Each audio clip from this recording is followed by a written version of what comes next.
we're just asking for ideas on what the third language would be.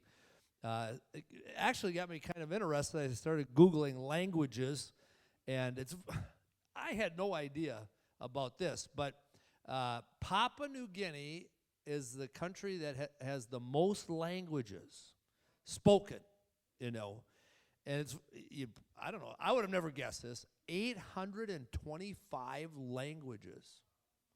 I'm like, that sounds like a land of confusion to me. That's got to be a mess, Of course, they have I'm sure there's a predominant language. I don't know. It might even be English. I can't remember. I was reading up on different languages.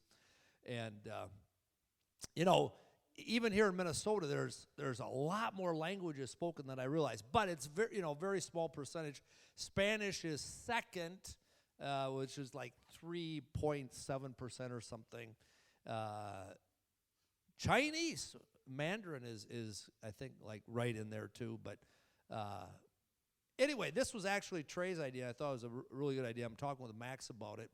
I said, instead of just putting 3 tile in the garden, why don't we go ahead and find, I'm sure it's got to exist, a system where people could either tap into it with their phones, or we give them some device as they walk through the prayer garden, and they can tap into any language that's spoken on planet Earth, and we can service everybody and touch everybody, And, I mean, we don't know who's coming from where, but they come from all over the world to Kerrville. And, of course, I mean, we all know anybody would rather come to Minnesota than Texas, right? Come on. And also, Max said it looks like we're going to have a third prayer garden. Now, I think it was Kentucky. Don't hold me to that, but somewhere in the southeast. And so we have north, south, southeast, and now he said we just need a prayer garden in California. And we'll have the 4 ends of the United States covered. So that's pretty cool. And so keep that in your prayers. So we have to order some tiles. Our Great Commission that we're putting out front is done. We've hired the landscaper, and he's putting all that together. We're hoping to have it ready for our annual picnic. So, again, don't hold me to it, but we're hoping to have that done. And we had some cool ideas this week. We've upgraded some things that I'm not going to tell you about. Except for we will say it's actually outside this year. The picnic is going to be will be outside. Yeah, sure. Amen. So that's up and coming. But anyway, so thanks for jumping in on the prayer gardens. And your seed is going to win souls. We've got bids coming this week for the cross in Owatonna for what's actually laid in the ground from concrete people and paver people. So we may go the paver route. We'll see. There's so many ideas, but and so little time to do them all, right? Hey, turn to your neighbor and say, hey, lighten up. Let's have some fun today. All right, we have a message for you entitled Home Improvements.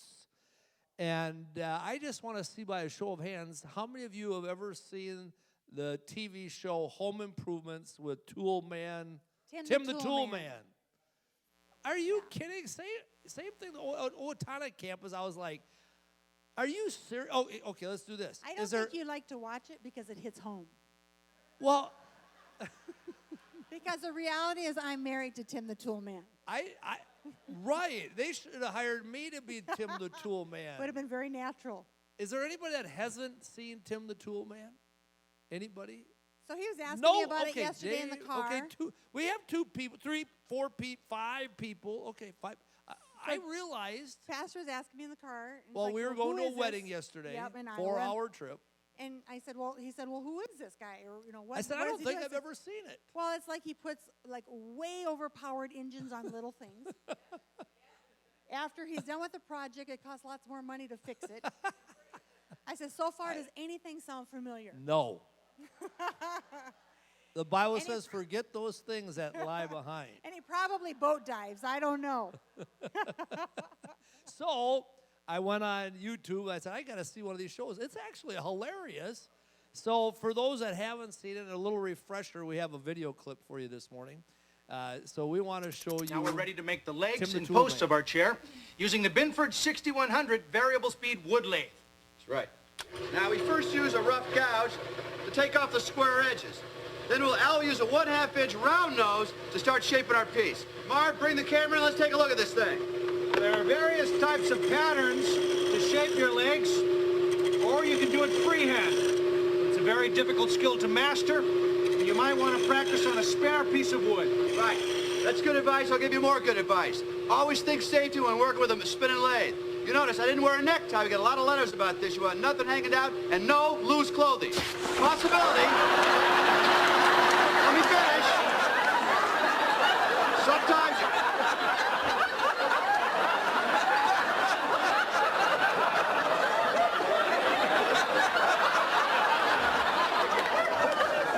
if you get too close to a lathe, you could lose an article of clothing. Is it a little chilly in here? See, the problem is if you're not good with tools, you could get hurt. Right? And Cherrie doesn't want anybody in our home hurt, so we've eliminated all the tools. We do have one more video for you. I thought this was a really funny one also. Just number 3. Yep. And while they're getting Cutting that data, we're going to be using something that looks a lot like this. Here you go, Tim. Thank you. This is the Binford Mach 3 Super Plunge Router. Oh, a thing of beauty, isn't it? 3 horsepower motor, variable electronic speed control, and adjustable depth stop system. When using a router, you want to use a real steady hand. Well, you might want to use the guide arm, Tim, so it doesn't get away from you. Well, you don't always have to use the guide arm if you have a steady hand. Well, if you want a straight line, Tim. Al, I've been doing this for years, all right? Hold the tape, all right? Okay. Start our cut, set your depth gauge, and get going.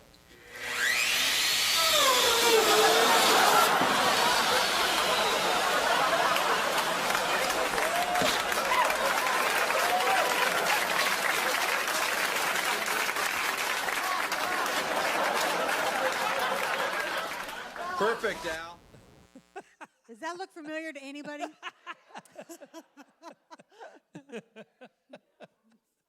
Oh, boy.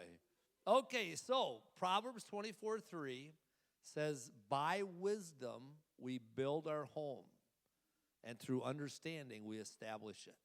And so this morning, we want to give you 5 home improvement ideas for your home, spiritually speaking. Okay, so you covered my notes. Hold on. No, you didn't. I hit them. Okay. We have 2 sets, so she could meditate and I could meditate. Okay. So, how do I want to say this? Well, let me give you the home improvement idea number 1. Know the condition of your home. All right. So, years ago when we bought our second home, we bought a home on what was called Rolling Green Drive. And, you know, we were moving up from our little 1,000-square-foot house to the next level. And we went and looked at this home. And I was like, this is it. This is a great neighborhood. This is a great opportunity to build some equity. This is a good move for us. So we went home. I said, honey, I think that's it. We need to buy this house. And she goes, oh, I don't know. And, you know, sometimes I can be too quick to move on things, and sometimes Cherrie can dig her feet in a little bit too long. Anybody know the story in their marriage? Okay. So we were, ushers, we need to take care of this older gentleman here in the front row. You will always have my back, which is really nice because my mom will always have your back. This is true. So we're sleeping, and she wakes me up. She goes, well, can we change this if we buy it? I go, yeah, I already thought of that. Went back to sleep. Another half hour later, she'd wake me up again. If we get the house, can we change this? Yep, already thought of that. Yep. She did that like 4 or 5 times. So by morning, it was like, okay, I think we should do that. I said, great, let's do it. Now, how many of you guys remember the days of red and yellow shag carpeting. This house was full, and I mean, had a big living room, red and yellow shag running through that, the formal dining down the hall, and Had carpet in the kitchen and dinette. Yeah, glued to the exactly. floor. Yeah. So he went to India, and I pulled it all up. That's why I went to India. No. And you remember the days they made small rooms.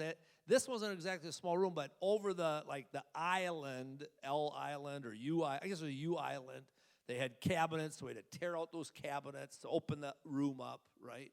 Okay, why are we saying all that? Here's why we're saying it. You have to know the condition of your home, meaning you need to know the condition of your marriage. You need to know the condition of your family. And we're going to talk more about this later. You need to know about the condition of the atmosphere in your home. Okay? So, if you don't know the condition, we could have bought that home, say we didn't know the condition, we invite them, hey, come over to see our new house, and they come over, and here is 40-year-old shag rugs, red and yellow. Take them into the kitchen. See our kitchen, and here's black and gold carpet. Who puts carpet in a kitchen? I don't know. Don't tell me if you did. Not my, right? So it would have been embarrassing unless we didn't know. But it should have been embarrassing. I told Pastor, I'm so excited that we're talking about this in the summertime. It's so great to, kind of regroup in the summertime, and during the school year, you've got to share your kids. If you have school-age kids for 9 months, you're running, coming, going, lessons, piano lessons, sports, all those things. And it's so nice in the summertime to just slow down. I always made everything slower paced at home in the summertime.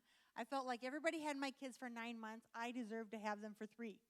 So we just slowed everything down, and we just regrouped and thought about each of our children separately and what do they need, where are they at, how solid are they with the Lord, what are some things that they need to build up on, and what do they need from us, where are we at, all those things. So it's a good time for some home improvements during that time.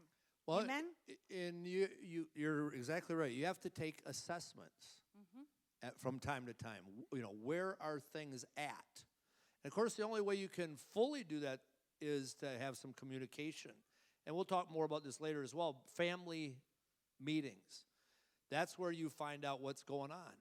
And, what is the condition of where we're at? And you might be unaware of the condition of your home. How many of you have ever been in a setting, you've stayed in a home long enough or whatever it is, and now, the colors have changed and the styles have changed, the fads have changed, and to you, you're like, man, I just love this, and people walk in like, oh, I see you're still back in the 80s, right? Like, we like to look at homes online, and there's a home online. I said, we should go see this house, and it's all like golden oak, just gorgeous. Of course, it's like, it's been up for sale for 2.5 years because golden oak is like out, right? But it's like, who cares? I just said, who cares what everybody else likes? We could have this house full of golden oak, and we both love it. But you need to be aware of changes in your life, and we'll talk more about that. Home improvement idea number 2. Be intentional about those things that need to be changed. Here's the story I want to share with you with this. We've lived in our home now for 17 and a half years. When we first bought the house, for some reason, I'll never forget this. We walked in and I said, I can tell you the first thing we're going to change is the chandelier in the great room. Well, it wasn't really a chandelier. It was like a light from Menards that they put all their lights on to display them for sale. It was this gaudy gold triangular piece that hung from the ceiling's 24 feet. Of course, it's angled, and it's hanging down by big gold chains. And I said, that's the first thing that we're going to change. Well, guess what? We just changed it 6 months ago. 17 years came and went, and we didn't change the first thing we were going to change about that house. Why? Because we weren't intentional. So once you find out the condition of your home, now you've got to be intentional about changing the things that need to be changed. Or you're going to go another 17 years with an ugly, outdated, whatever it is. If you've got, for example, if you've got some habits and you have a child and you wait for 17 years before you change that habit, guess what? Too late. It's too late. So you can't really be mad that child is doing the same thing that you've shown them that you can do. So there's things that you have to change, and you have to intentionally change. You have to reset. You have to redo. And here's the deal. When we go home, how many of you love to just take your shoes off? I like to kick them. No, you don't. You like to kick them? Yeah, when you're not there. Yeah. He likes to throw his socks. I do like to shoes. throw my socks Yeah, too. you like to throw But your then I socks. pick them up and I put them by the Sometimes. washer. Once in a while. Well, I leave a few for you. So you have to decide ahead of time, what do you want your home to be for you, first of all? And what do you want your home to be for your children? No, you're on the next point, so you're too far ahead. I'm just moving right along. You just have to come back. If you have something that's not working, quit it, right? Don't just keep doing it because you've always done it. Right. It's time to change, be intentional about that. Now, men, I'm going to talk to you for a minute, because men are typically the problem in this arena. When there needs to be a change, sometimes guys just don't want to admit there needs to be a change. They don't want to acknowledge it, and they don't want to do what it takes to change. And here's what we've seen, and we've seen a lot of this, is the wife will go, honey, we're having marriage problems. We need to go get some counseling. Here's the typical response. We have a great marriage. We're fine. No, honey. You go, I'm fine. Yeah. You go, because you're the real problem here, right? They don't say that, right? But here's what happens. If you, guys, listen, first of all, I think everybody should go to marriage counseling. Yeah, I really do. Because you can always learn something, and something always comes out that maybe your spouse just didn't know how to say it to you, And it's just good. It's just good to do that. So, but guys are like, I'm not going to marriage counseling. But here's the problem. Don't wait too long, because here's the thing we've watched in the ministry about women. When they get to the point of them being done, it's over. Game's over. And now here's what happens. We see it all the time. Okay? Guys are like, okay, let's go to counseling. And she's like, nope, we're done. No, I'll do anything. No, you're too late. You didn't listen when you should have listened, and you didn't do what you need to do when you need to do it. So be intentional about the changes. And here's the thing. Let's not just try to get by. What can I get by with that we can do, make sure my spouse doesn't leave me? I've told her before we got married, I said, my goal, one of the biggest goals in my life is for when you and I are in our 80s, that you can look at me and say, Tim Peterson, I am so happy that I married you. Now, you know what? That doesn't just happen. You have to work at that. You have to, take inventory. You have to be aware. So there's times I have to say, what are some things that I need to do to make our marriage better? What are some things I can do to be a better dad to our kids? What are some things that we can take this to the next level? And we talk about those things. And we do that periodically, because you need to do that so you are aware, and then be intentional to go after that. So quit pushing your spouse's, I want to say it this way, quit pushing your spouse's buttons. When you find out we all have buttons, right? We all have buttons that we do not want pushed. Listen, don't push them. You know what I was just thinking? I haven't thought of this in years. Yeah.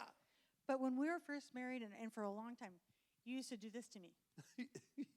Hey, honey. Hey, honey. I'm like, stop it.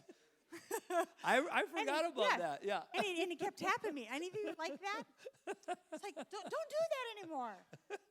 Or we'd be out to eat in a restaurant, and he would talk, and he was done. So he'd slap the table. Okay, time to go. And I'd kind of like, Can I finish? No, What if I'm no, not no, done? no, listen, you got to be honest. Oh, enlighten me then. Here was part of the problem. She never would say anything about that. I didn't know that I was doing that because she wouldn't say anything. Well, I would just, I'm not somebody just going to sit. Yeah, I got a lot to do here. I got things to do, places to go, people to see. So, but I was like, okay, we're gone. But he would literally do that. He'd slap the table. Yeah. Okay, we're done. I know, I'm like, but then you wouldn't say we are anything, done? right? Eventually I did. Well, hold the story here. Hold the story. she would set her sword down, get up, and we'd go, and I never heard about it for like, how long do you think it was? A month. Years? Literally. Years. And then she's like, believe it or not, I didn't used to talk. no, she didn't talk. That was one of the things we had to talk about is that you didn't talk. Right? True, yes. I'm talking now. Yes. I know, but now you're excessive. Could we pull it back? Every once in a while I'd say, remember those days that you didn't talk? Could we have one of those days today? Here's the deal. As you grow and as you change, please have fun doing it. Yeah. Just be real and have some fun. But I will say this. True. Right. You can't let your spouse beg you for something. Good. If there's a broken record, just because you've heard it, now you feel like they're nagging. Sometimes it's not that they're nagging. It's that they don't have any other tools, don't have any other way to say it. But it's important to them. So and you're not listening. And you're not listening. That's why they keep saying it. Yep. Okay, home improvement number 3. You ready? Custom fit your home to your family's needs and wants. Okay, so here's an example. When we bought the house that we're in now, what do I have here? Sorry. Oh, yeah, okay. We had to add, well, we didn't have to, but most of you have been to our house. We added basically a parking lot. Why do we add a parking lot?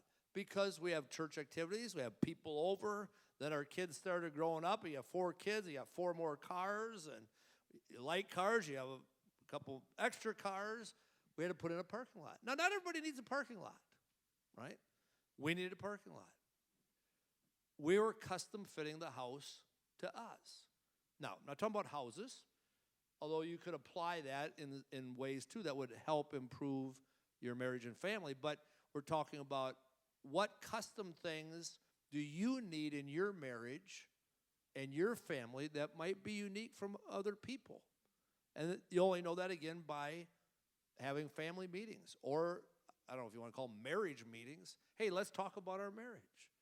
And let's everybody stay cool and calm and say things nice, but let's also be honest with each other. How could I be a better husband? How could you be a better wife?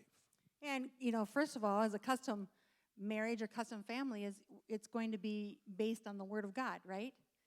So we need to design our family with the Bible.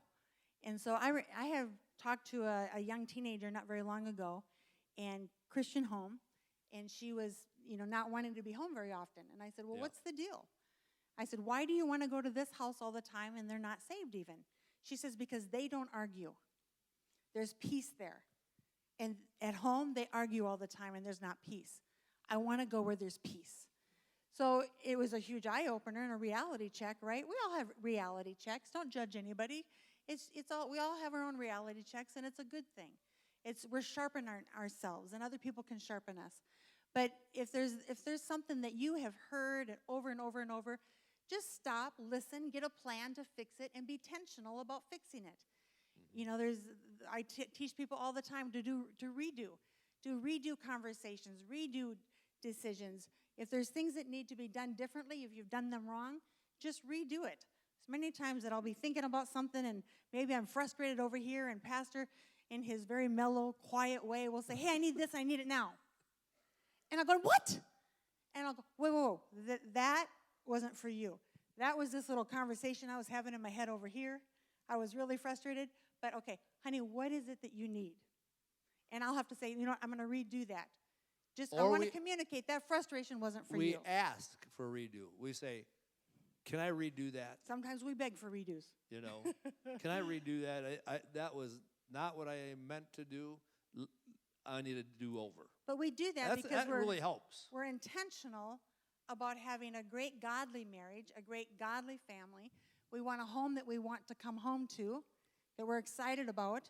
You know, the word talks about that it's better to live on a rooftop than with a nagging wife or a nagging spouse. Well, the rooftop is any place but home.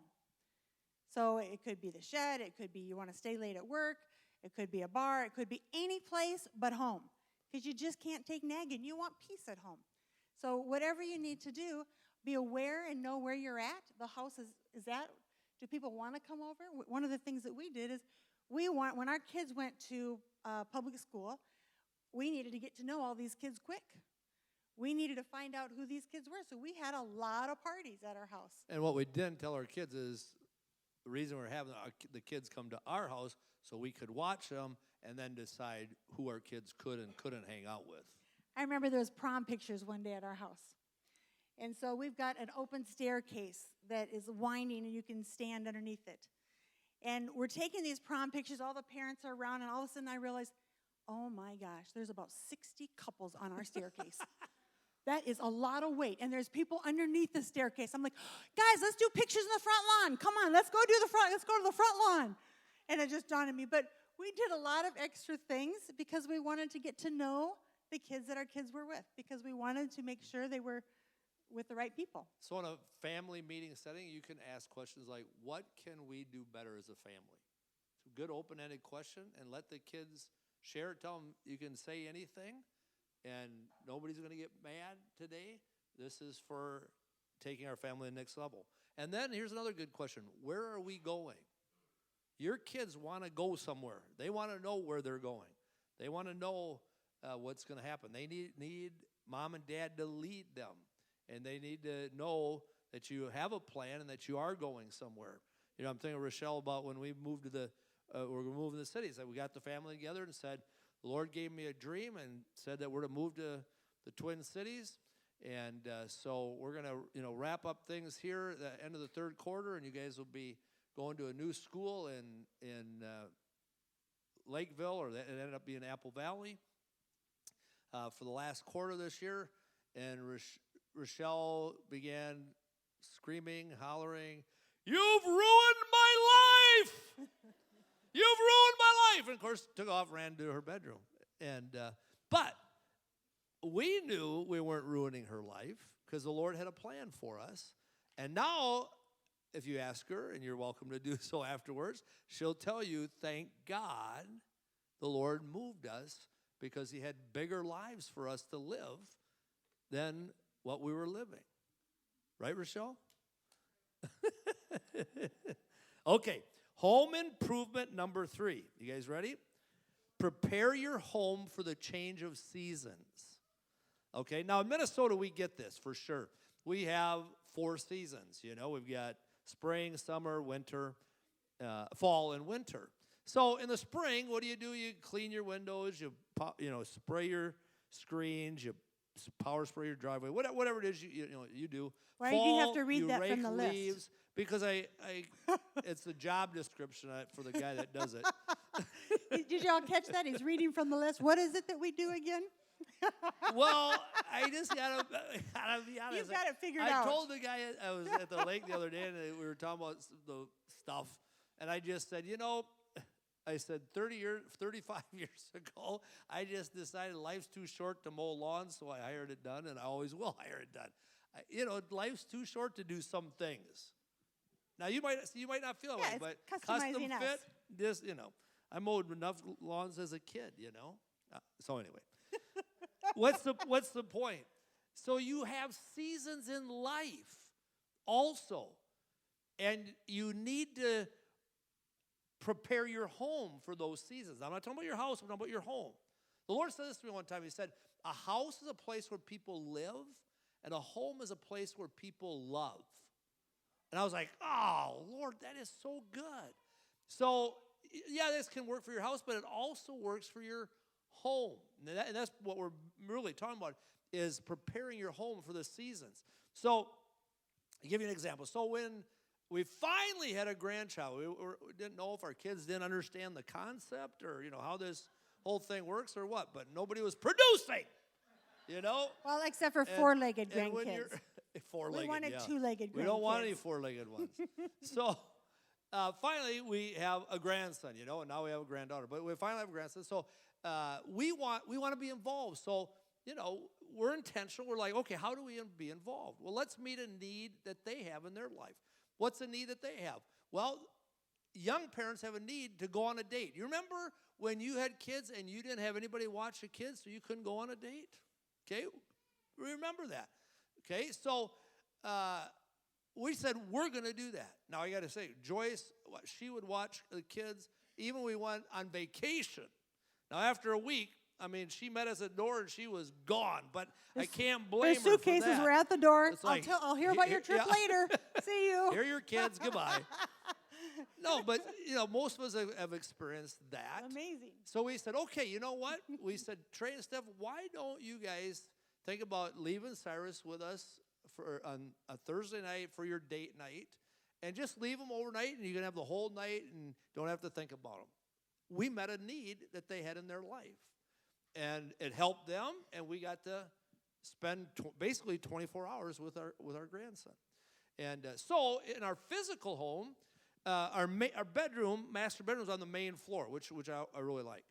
The kids' bedrooms are on the top floor and one in the lower level. So I said, how, you know, we don't want to put a, you know, baby on the, we don't want to run up and down and put the baby in another floor or downstairs. How are we going to do this?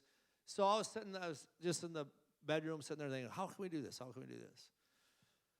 I told her, I got it. We're going to tear out in the corner, we're going to tear out the fireplace and the TV stand, and we're going to put a built-in crib. And that way, at night, Cyrus can sleep, and now Tatum can sleep right there in the crib, be right here in the bedroom, and we don't have to run upstairs, downstairs, or whatever. Okay, so what was I doing? I was preparing for the next season. Okay, so we're preparing the physical house for the next season, but we're preparing our home, our family, for that next season. And when you're spiritual people, there's also times in your life that you can feel spiritually there's a change. Yes. Something's going on, increase is about to happen. Right. Do you ever remember the feeling where you drive up to the house that you've lived in for a long time and it doesn't fit you anymore? Or maybe you're doing things with a certain way and it just doesn't fit you anymore, like the Lord's saying, this doesn't fit you. Right. It's time to lay this down because I've got new things ready for you. So when you feel that stirring, when you feel a new season, you need to get ready for that new season. Spiritually, you need to take the step of faith and action first and then do the natural. And it'll come to play. So there's spiritual things that you can feel. There's some stirring that, you know, why am I feeling convicted here? Well, because the Lord said, I'm jealous. I don't want you to spend your time that way anymore. Get rid of that because I've got new things for you. So it's very important that we take time to be with the Lord and you know, take that step forward. You know, it doesn't matter how much church you have in church. It matters how much Jesus you have at home. I was so naive. The girls and I were just talking about it yesterday morning. I thought everybody was going home and teaching their children about the Bible. I thought that everybody was giving their children an age-appropriate Bible.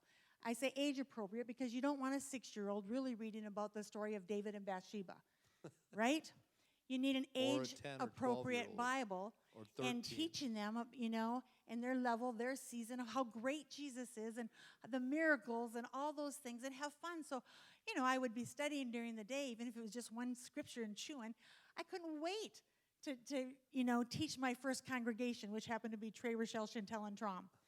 I couldn't wait to speak into them. So our kids went to a private school.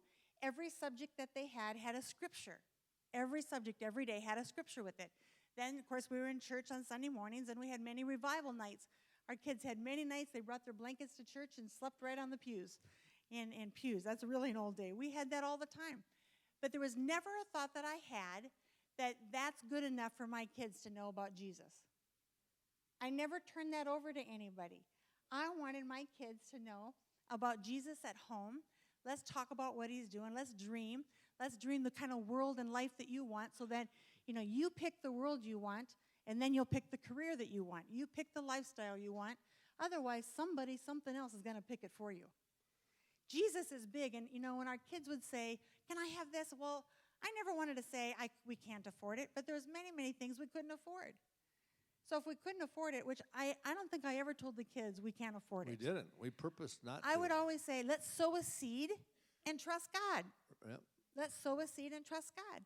So if you've got kids that, whatever gift and talent they are, feed that gift and feed that talent and encourage them. Okay, so last thing on point 3 is communicate the change of seasons in your life, okay? Because as you grow, as you get older, things change. Have you noticed that? Okay? You change. Now, if you think about it, first of all, let me just say, God's ways are always the best ways. And God's idea of marriage is amazing. But if you take God out of the picture, I do understand where natural people conclude marriage is a crazy idea.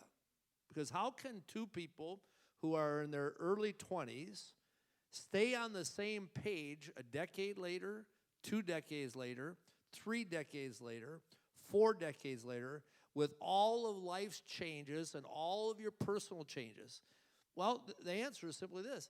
You have to be intentional to stay on the same page and grow together and become together and function as that one that God wants you to function as.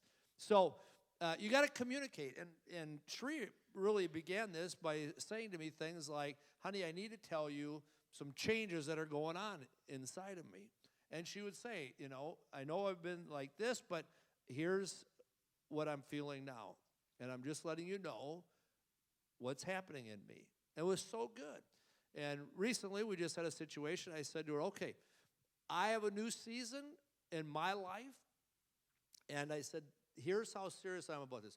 By September 1, this is a change that's going to need to take place, either this way or I need to do that, but I have to do this.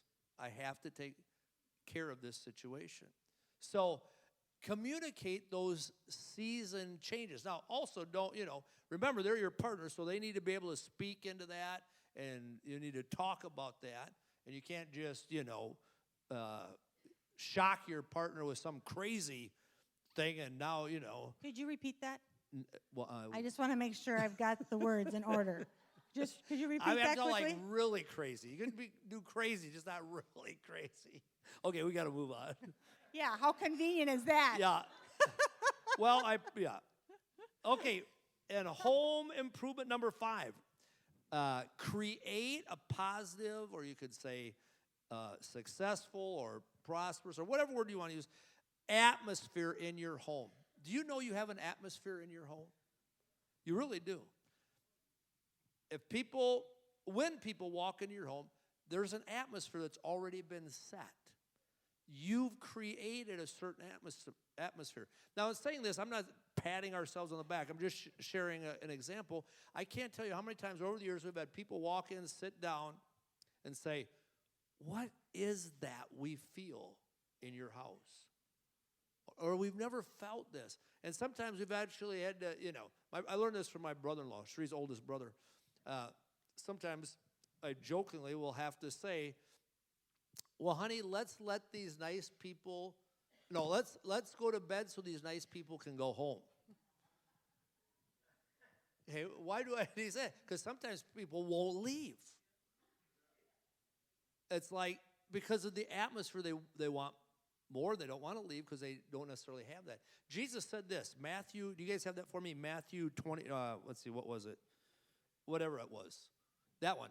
If the household is worthy, let your peace come upon it. But if it's not worthy, let your peace return to you. You walk into homes and there's peace.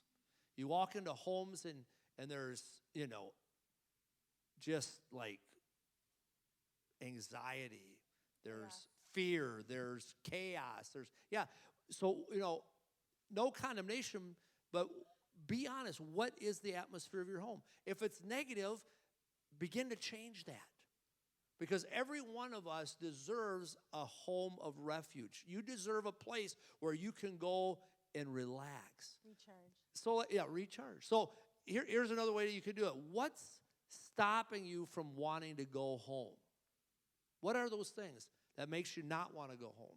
And then what are those things that make you want to go home? Or what could your home be that makes you want to go home? Come on, we all know people. Sometimes we're those people. But they're like, they're lollygagging and they're not going to go home. You're like, okay, why are they not wanting to go home? Well, there's a reason for that. And so you want to create an atmosphere where your kids want to come home. And you want them to keep coming home, right? Typically speaking. So, as we raised our kids, here was kind of our motto. One, I was father, but then I was dad. And I'll explain that. She was mother, and she was mom. Father was the disciplinarian, okay? Father in our home said this: I'm the boss. Yes, I was a dictator, but I was a benevolent dictator. I was an awesome, loving dictator. And I just said, hey, this is my house. I paid for it. You didn't.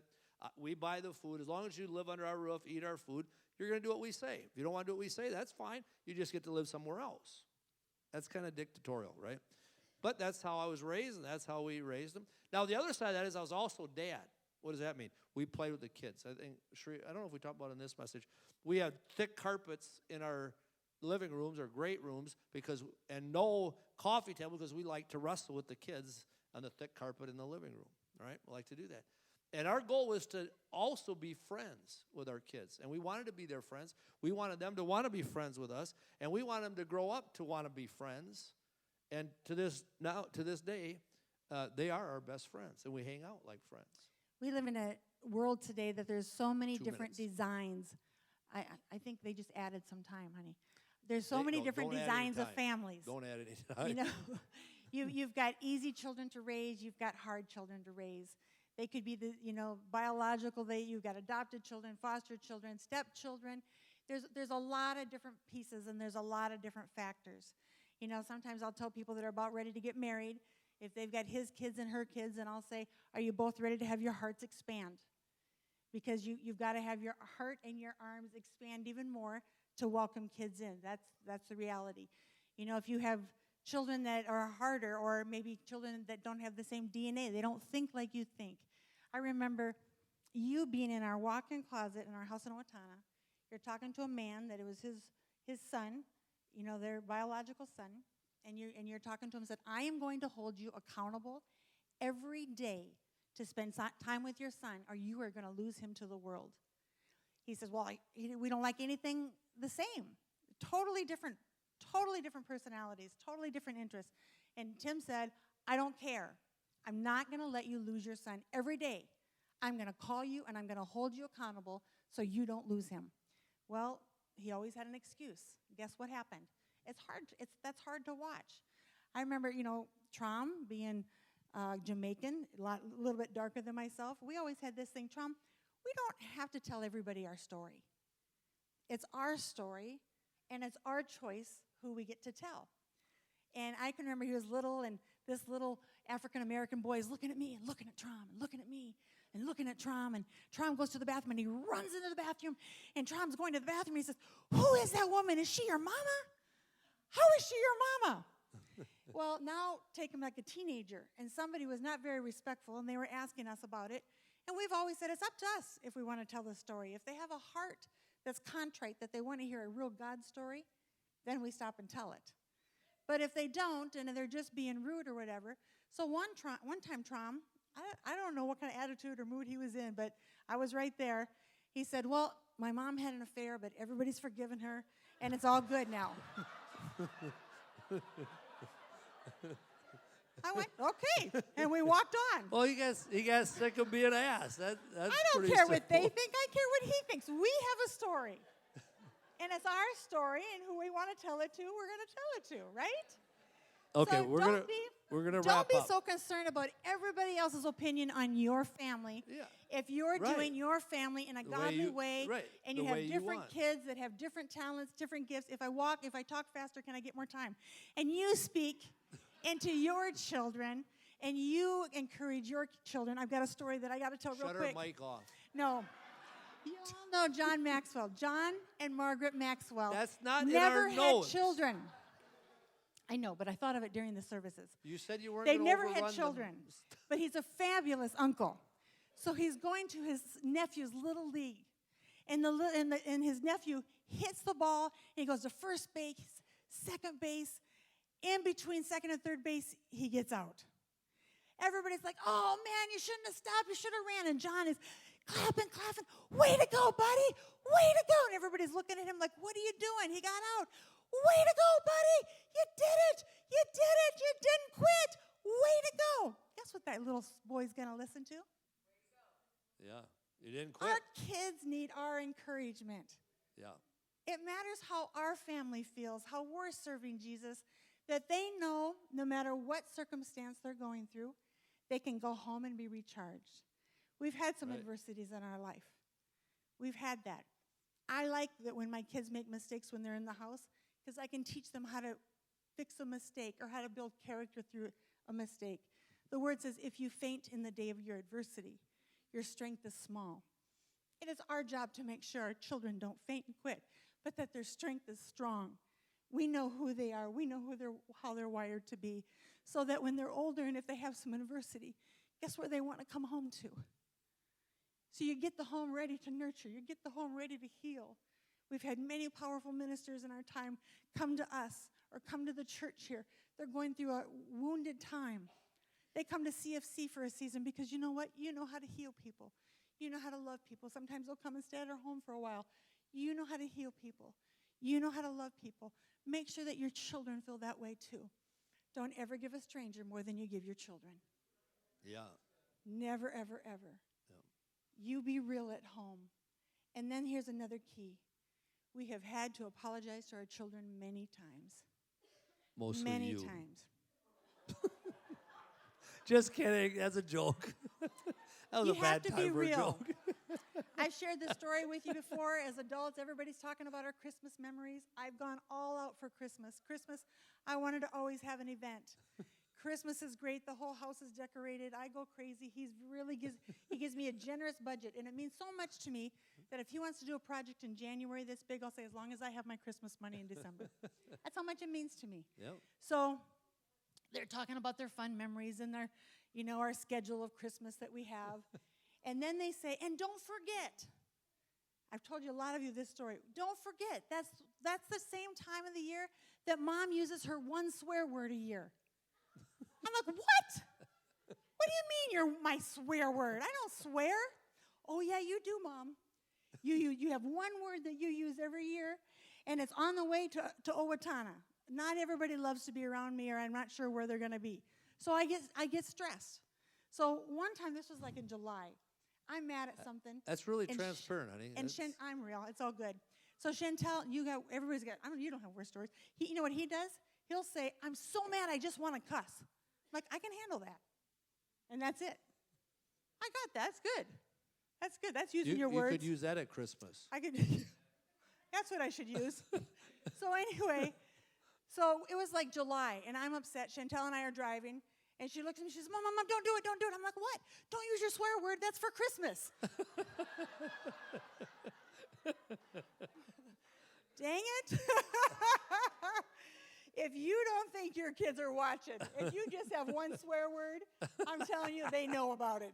They are watching, and your grandkids are watching. And now it's so fun for us to have adult children and to, see like Trey and Steph married and have a baby. And I'm like, guys, you want some you time? Now this is really cool. Honey, We stop. This is not the Cherrie Comedy Hour. Sorry. You're done.